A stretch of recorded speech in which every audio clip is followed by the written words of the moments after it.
I understand the frustration involved in being awake to the evil reality that surrounds us, only too well.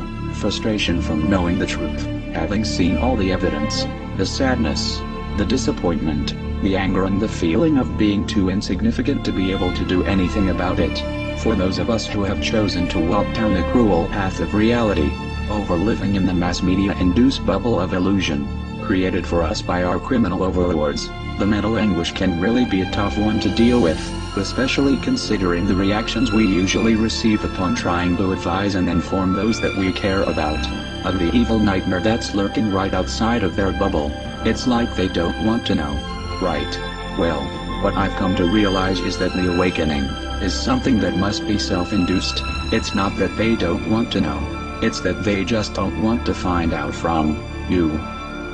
When discovering the fact that our entire society is plagued with political corruption, and everything we have believed in is really a great big lie, most people it seems prefer to wander this path alone.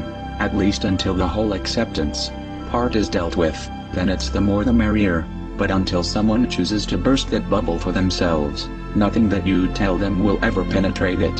So, what I have found to be the best tactic when it comes to awakening others, is to just shut up and keep it to myself. That's when the strangest thing happens.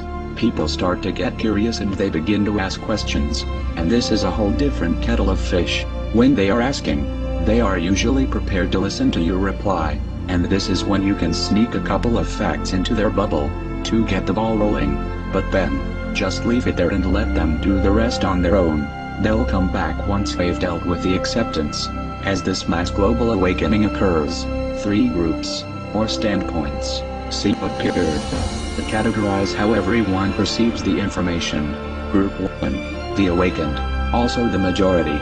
These are the folks who take in the information for what it is, and after researching the subjects, and carefully examining all of the evidence, they come to the conclusion that indeed we are the victims of a massive, severe, manipulative and downright evil conspiracy, perpetrated over generations, by a handful of elite whom we often refer to as the ruling class.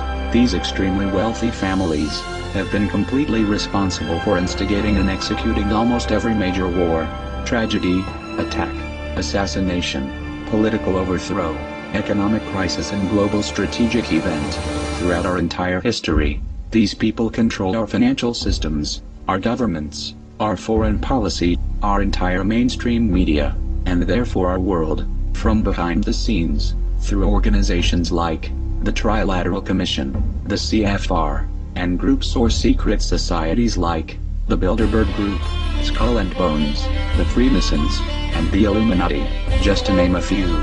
With this understood, Group 1 are totally aware and awake to the criminal elements who are pulling the strings of the political puppets we call our governments, and can generally see things for what they really are. Group 2, the deniers. This group represents the sheeple of our world, those that are either too stupid, or too emotionally weak, to accept the harsh and brutal reality of the societies we live in. Therefore they turn a blind eye to the obvious corruption, and refuse to acknowledge, or even look at the massive amounts of irrefutable evidence, because it wasn't shown to them on the 6 o'clock news. Most of the people in this group are deep down somewhat aware of the truth, but they deny it exists, because it would ultimately cause reason for them to have to completely reevaluate their way of thinking, and their basic understanding of reality in general. Group 3, the guilty. These people are the criminals, the shills and the liars. They are also the direct enemies of all decent humanity. These immoral pieces of shit know the truth, aid the perpetrators, and spread lies and disinformation everywhere they can.